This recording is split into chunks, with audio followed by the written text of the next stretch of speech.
Hello everyone, कैसे आप सब। आप सभी का करियर सक्सेस के यूट्यूब चैनल पे एक बार फिर से वेलकम है। आई होप आप सब बढ़िया से होंगे। तो आज शाम से ही आप देख रहे होंगे कि जो नायब तहसीलदार की रिक्रूटमेंट एक्टिव चल रही है, जिसकी लास्ट डेट है 15 जुलाई 2025 फॉर्म भरने की, जिसमें उर्दू नॉलेज मांगा गया है along with graduation with knowledge of Urdu, जो इसका क्वालिफिकेशन है। और जो एक आप कह सकते हैं क्वालिफाइंग टेस्ट रखा है उर्दू के लिए आफ्टर द रिटन एग्ज़ाम, उसके रिलेटेड एक बहुत ही इंपॉर्टेंट अपडेट आ रही है सभी लीडिंग न्यूज़ चैनल्स पे। डेली एक्सेलसियर न्यूज़पेपर अगर आप देखते हैं, उनकी वेबसाइट पे भी आ चुका है। इनफैक्ट पूरा डिटेल में वहाँ मेंशन किया है। तो मैं आपको एक बार ये पूरा समझा देता हूँ। पूरा इस वीडियो को एंड तक देखिएगा कि ये जो आप कह सकते हैं कि जो ये स्टे हुआ है, जिसको हम कह सकते हैं कि उर्दू लैंग्वेज जो कंपल्सरी रखी गई थी, जिसमें बाकी लैंग्वेजेस को कंसीडर नहीं किया गया था, उसके बारे में क्या है मैं आपको एक बार क्लियर कर देता हूँ। यहाँ पे 5-6 पॉइंट्स मेन है, वो हमें डिस्कस करने हैं। In a major relief to aspirants across J&K, CAT has stayed the enforcement of a provision in JK revenue service recruitment rules 2009 that mandates graduate with knowledge of Urdu as a compulsory qualification for the post of Naib Tehsildar. इसमें कुछ aspirants आप कह सकते हैं जिन्होंने approach किया था CAT को, और senior advocate Abhinav Sharma ji and Abhiraj Sharma ji द्वारा चैलेंज किया गया कि उर्दू लैंग्वेज की जो कंडीशन रखी गई है वो वायलेट करती है। उसके अलावा यहाँ पे मेन नॉन डिस्क्रिमिनेटरी भी है, इसमें ये भी मेंशन किया है। और इसमें बताया गया कि जो 2009 के रिक्रूटमेंट रूल्स थे, उसमें क्लियरली बाकी लैंग्वेजेस को एक्सक्लूड किया गया है और सिर्फ उर्दू को मेंशन किया है। और उसके अलावा यहाँ बताया गया कि अब जैसे कि 2020 में जो J&K ऑफिशियल लैंग्वेज एक्ट आया था, जिसमें Urdu, English, Hindi, Kashmiri and Dogri 5 languages थी, तो इसमें ट्रिब्यूनल को लगा कि यस, उर्दू ओनली रिक्वायरमेंट कि जो सिर्फ उर्दू रखी गई है अपीयर्स डिस्क्रिमिनेटरी। यहाँ उन कैट की तरफ से बताया गया कि यस, ये जो सिर्फ सिंगल लैंग्वेज को यहाँ पे क्वालिफाइंग रखा गया है और उसका नॉलेज चाहिए, वो डिस्क्रिमिनेटरी लगता है। और उसके आगे अगर हम इसमें देखें, मेंशन किया गया है कि एप्लीकेंट्स ने फिर JKSSB का जो एडवर्टीज़मेंट नंबर 5 आया है 2025 ना NT वाला, उसमें भी उसके बारे में भी कंटेस्ट किया कि हाँ, इसमें भी उर्दू लैंग्वेज को मैंडेटरी क्राइटेरिया रखा है एलिजिबिलिटी का। अब यहाँ पे दो चीज़ें हैं। जब कोई NT का फॉर्म भरेगा, उसमें graduation with knowledge of Urdu है, हमने ऑलरेडी इस पर काफ़ी वीडियोज़ बनाई है, यानी कि पहले उस बंदे को नॉलेज ऑफ उर्दू है, ये वहाँ पे एलिजिबिलिटी में मेंशन है, राइट। दूसरा, उसके बाद जब आपका रिटन टेस्ट होगा, उसके बाद आपका जब उर्दू का क्वालिफाइंग टेस्ट होगा, उसमें भी नेचुरल सी बात है कि आपको उर्दू आनी चाहिए, तभी आप वो जो वहाँ पे 2-3 क्वेश्चंस आपको करने हैं, जिसमें आपको ट्रांसलेट करना है English to Urdu and so on, तो वो आपको तभी आएगा अगर आपको उर्दू आती होगी, राइट। तो इसमें ये भी बताया गया है कि JKSSB को भी डायरेक्ट किया गया है to accept application from candidates who possess knowledge of any of the 5 languages as per 2020 act.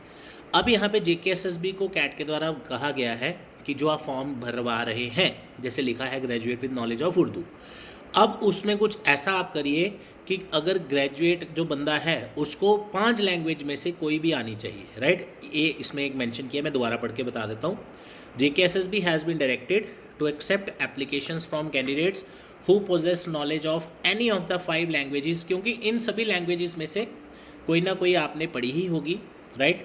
तो सभी के लिए इक्वली आप कह सकते हैं कि ये बराबर डिस्ट्रीब्यूट होता है। और इसमें ट्रिब्यूनल ने नोटिस इशू किए हैं GAD को भी और अदर रिस्पोंडेंट्स को भी, और उनको कहा गया है कि अपना जो रिप्लाईज़ हैं वो 4 हफ्ते में प्रोवाइड करें। और इसका नेक्स्ट डेट जो हियरिंग का रखा है वो रखा है 13 अगस्त 2025।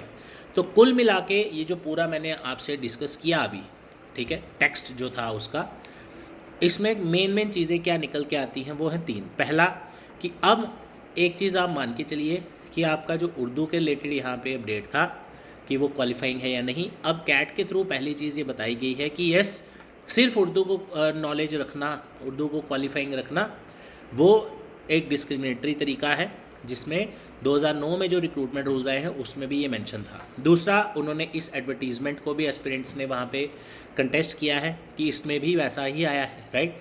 तो अब तीसरी चीज़ कैट ने कहा है कि अगर आपने वहाँ graduate with knowledge of Urdu लिखा है तो अब 2020 में आफ्टर 370 एंड आप सभी जानते हैं, तो उसमें एक JNK जो ऑफिशियल लैंग्वेजेस था, ऑफिशियल लैंग्वेजेस एक्ट था, उसमें 5 लैंग्वेजेस को मैंडेटरी किया है, उर्दू, हिंदी, कश्मीरी, डोगरी एंड इंग्लिश। अब यहाँ पे इन्होंने मेंशन किया है कि जो JKSSB फॉर्म भरवा रहा है उसमें इन 5 में से किसी भी लैंग्वेज में अगर स्टूडेंट या एस्पिरेंट कंफर्टेबल है तो वो उसके अकॉर्डिंगली फॉर्म भर सकता है। तो ऐसी कोई कंडीशन नहीं रखनी है कि सिर्फ उसको उर्दू ही आती हो। अब यहाँ पे 2 चीज़ें निकल के आती हैं कि आने वाले टाइम में, जैसे अभी आप सभी जानते हैं 1 महीना आगे चलेगी ये डेट जो इसकी हेयरिंग होगी, तो इसमें ये क्लियर हो जाता है कि जो भी इसमें आगे चेंजेस देखने को मिल सकते हैं। पहला कि जो graduation with knowledge of Urdu लिखा था उसको ये रीनेम करके ग्रेजुएशन, बेसिक ग्रेजुएशन तो है ही है, वो लिख सकते हैं कि with any of the following languages, यानी वहाँ 5 लैंग्वेजेस का नाम है, उनमें से कोई भी आती हो। और अब देखने वाला ये है पॉइंट कि जो उसका उर्दू का टेस्ट है उसको भी शायद, ये मैं 100% श्योर नहीं हूँ, बट आने वाले टाइम में पता चलेगा कि उसमें भी क्या क्लैरिटी आती है कि जो उर्दू का टेस्ट है क्या वो हटा दिया जाता है बिल्कुल, या फिर जो इन 5 में से किसी भी लैंग्वेजेस में देना चाहे, जो भी उसने स्टार्टिंग में फॉर्म में भरा हो उसके अकॉर्डिंग रहेगा। तो ये कुछ चीज़ें हैं जो आने वाले समय में क्लियर होंगी। लेकिन एक चीज़ आप मान के चलिए कि इसमें रिक्रूटमेंट में कुछ डिले आप देख सकते हैं, क्योंकि ड्यू टू आप सभी जानते हैं कि जैसे कैट का ऑर्डर है एंड ऑल, आगे भी अभी इसकी हेयरिंग वगैरह होगी। तो आप अपनी प्रिपरेशन स्टार्ट कर दीजिए। अगर आप अभी भी 50-50 थे कि लास्ट डेट, मैंने खुद पर्सनली स्टूडेंट्स को रिकमेंड किया था कि आप उर्दू की तैयारी एटलीस्ट फॉर्म भरने की लास्ट डेट तक शुरू मत करिए अगर आपको उर्दू नहीं आती। क्यों? क्योंकि जब फॉर्म की लास्ट डेट ही हो गई और उसमें ही उर्दू के रिलेटेड कुछ अपडेट नहीं आता तो नेचुरल सी बात है फिर आपको तैयारी शुरू करनी पड़ती है उर्दू में। लेकिन अब जो आज ये अपडेट आया है तो इससे आपको एक होप मिल गया है कि यस मे बी अब ये जो उर्दू का एक्स्ट्रा क्राइटेरिया था वो शायद अब ना रहे, क्योंकि एज़ पर टुडेज़ आप कह सकते हैं कि जो ये स्टे किया गया है कि उर्दू का सिर्फ उर्दू का वहाँ पे टेस्ट रखना या नॉलेज रखना वो डिस्क्रिमिनेटरी है। तो आने वाले समय में ये क्लैरिफिकेशन होगा, तो इसके लिए आपको टाइम थोड़ा सा वेट करना पड़ेगा और पेशेंस ज़रूर रखनी पड़ेगी ताकि आप अच्छे से इस एग्ज़ाम को क्वालिफाई कर पाए, उसके अकॉर्डिंग आप अपनी अप्रोच करें। तो फ्रेश बैचेस करियर सक्सेस के नायब तहसीलदार के ऑलरेडी स्टार्ट हो चुके हैं for the written test. Next batch जो स्टार्ट हो रहा है वो मॉर्निंग 9 AM का है। तो आप में से कोई भी एस्पिरेंट्स ज्वाइन करना चाहते हैं, नीचे डिस्क्रिप्शन में सारी डिटेल्स दी हैं, वहाँ से चेकआउट कर सकते हैं। ऑफलाइन बैच स्टार्ट किया जा रहा है morning 9 AM to 12 noon। Online course आप सबके लिए अवेलेबल है लाइव बैच, जिसकी डिस्क्रिप्शन में डिटेल्स दी है, वहाँ से आप परचेज कर सकते हैं। कोई भी क्वेरीज हैं तो आप कमेंट सेक्शन में पूछ सकते हैं। Thank you so much, all the best. And one more thing, ये जो पूरा मैंने आपसे स्टे का जो टेक्स्ट है वो डिस्कस किया, ये सारा आप डेली एक्सेलशियर की कल की न्यूज़पेपर में भी देखेंगे और डेली एक्सेलशियर की वेबसाइट पे भी आ चुका है।